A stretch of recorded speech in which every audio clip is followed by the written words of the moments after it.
तारखेला अर्ज भरण्याचे तुमच्या माहितीसाठी सांगतो, शिवसेनेमध्ये यादी वगैरे जाहीर करण्याची प्रथा आणि परंपरा नाही, हे आपल्याला माहिती आहे. शिवसेनेमध्ये संभाव्य उमेदवारांना काम करण्याच्या संदर्भात सूचना दिल्या जातात आणि महाराष्ट्रात बहुसंख्य लोकसभा मतदारसंघात उद्धवजींनी उमेदवारांना काम सुरू करण्याच्या सूचना दिल्या. तरीही आता महाविकास आघाडीमध्ये आपण असल्यामुळे आणि मीडियाच्या सोयीसाठी उद्या आम्ही यादी जाहीर करू. माननीय उद्धव ठाकरे साहेबांनी, शिवसेना पक्षप्रमुखांनी जवळजवळ सर्वच उमेदवार निश्चित केलेले आहेत. शिवसेनेचे, काँग्रेसने बरेचसे उमेदवार दिल्लीतून जाहीर केलेले आहेत. काल माननीय शरद पवार आणि जयंतराव पाटील हे मातोश्रीवर आले होते. त्यांच्याकडून असं समजलं किंवा समजतंय की राष्ट्रवादी काँग्रेस पक्षाचीही पूर्ण तयारी झालेली आहे आणि महाविकास आघाडी, आम्हाला असं वाटत नाही की काही एखाद्या जागेवरून मतभेद आहेत, संघर्ष आहे, तणाव आहे, असं चित्र अजिबात नाही. वंचितला नवीन प्रस्ताव देण्यात आला का? हो, वंचित, बहुजन वंचित आघाडी हा आजही महाराष्ट्र विकास आघाडीतला महत्त्वाचा घटक पक्ष आहे, सन्माननीय घटक पक्ष आहे. माननीय बाळासाहेब आंबेडकर हे सगळ्यांचे नेते आहेत. त्यांच्याशी आम्ही वारंवार संवाद साधतोय. तिन्ही पक्षाच्या लोकांनी त्यांच्याशी डायलॉग कायम ठेवलेला आहे. आघाडीमध्ये जागा वाटप करताना अनेकदा थोडंसं हे होतं, मागे पुढे होतं. आमचा प्रस्ताव आम्ही त्यांना दिला की आम्ही त्यांना 4 जागा देऊ शकतो, म्हणजे एकत्र देऊ शकतो, म्हणजे आपण लढू शकतो एकत्र. त्याच्यामध्ये अर्थात अकोलासुद्धा आहे, अकोलासुद्धा आहे आणि इतर 3 जागा आहेत. आता आमच्या असं लक्षात आलं किंवा त्यांच्या बोलण्यातून की त्यांना 4 जागांचा प्रस्ताव मान्य नाही. तरीही आम्ही सगळे या मताचे आहोत की बाळासाहेब आंबेडकरांशी आम्ही पुन्हा सगळे मिळून चर्चा करू आणि निश्चित सकारात्मक मार्ग काढू. 5 जागा दिल्या तर सर, बघा, आमची चर्चेची तयारी आहे. कारण वंचित आघाडी आमच्याबरोबर असावी आणि असायला पाहिजे, ही भूमिका जशी आमची आहे तशी महाविकास आघाडीबरोबर आपण राहायला हवं, ही भूमिका बाळासाहेब आंबेडकरांची सुद्धा आहे. ते अजिबात त्या बाबतीमध्ये त्यांनी कोणताही संकोच ठेवलेला नाही चर्चा करताना. काँग्रेसचे नेते आघाडीकडून आम्हाला पाठिंबा द्या.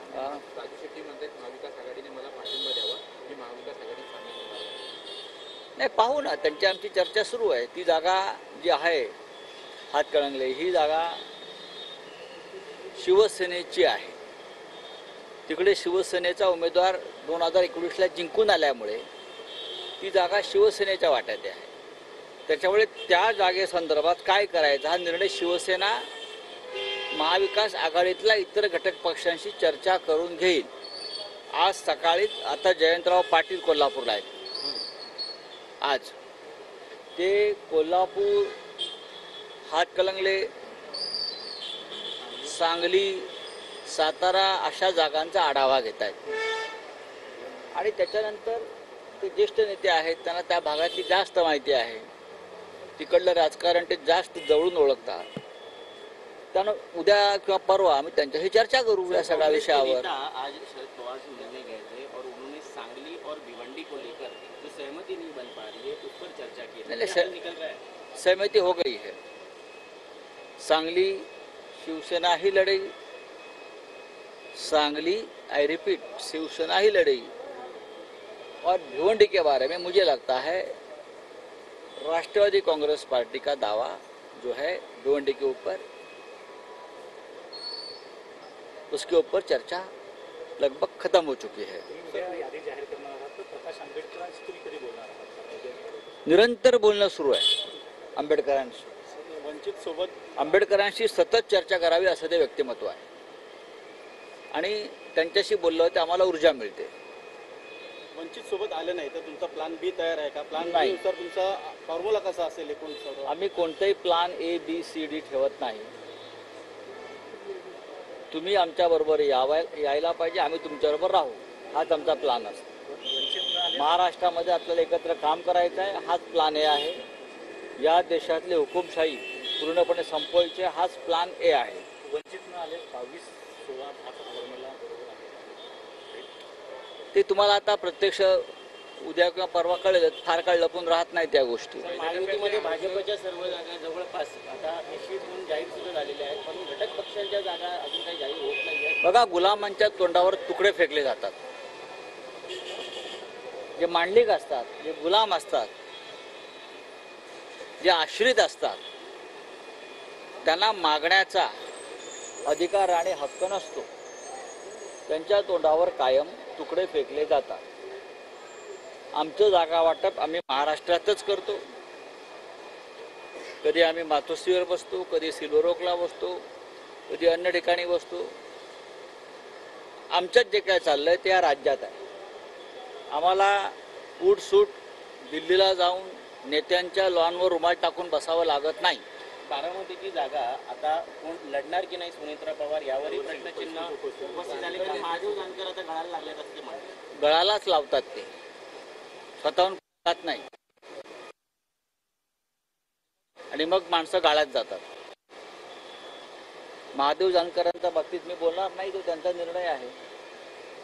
बारामतीमध्ये सुप्रिया सुळे या विक्रमी मताधिक्याने जिंकून येतील याच्याविषयी आमच्या मनात शंका नाही. आम्ही सगळे तिन्ही पक्ष तिथे कामाला लागलेलो आहोत. मी स्वतः बारामती मतदारसंघात 3 जाहीर सभा माननीय पवार साहेबांबरोबर केल्या आहेत. वेळ पडली तर माननीय उद्धव ठाकरे साहेब सुद्धा बारामतीत जाऊन जाहीर सभा घेतील, कार्यकर्त्यांच्या बैठका घेतील. मी तुम्हाला एवढंच सांगतो, कोणी येऊ द्या बारामतीत, सुप्रियाताई सुळे आमच्या या प्रचंड मताधिक्यानं नेहमीपेक्षा जिंकून येतील हे ठरलेलं आहे. त्याच्यामुळे तिथे लढायला कोणी तयार नाही.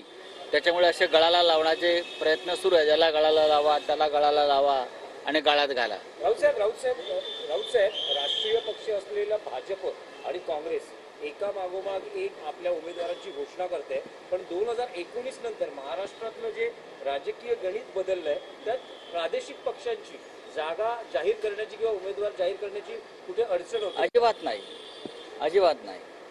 भारतीय जनता पक्षाबरोबर जे स्वतःला प्रादेशिक पक्ष समजतात ते 2 पक्ष आहेत ना, गट.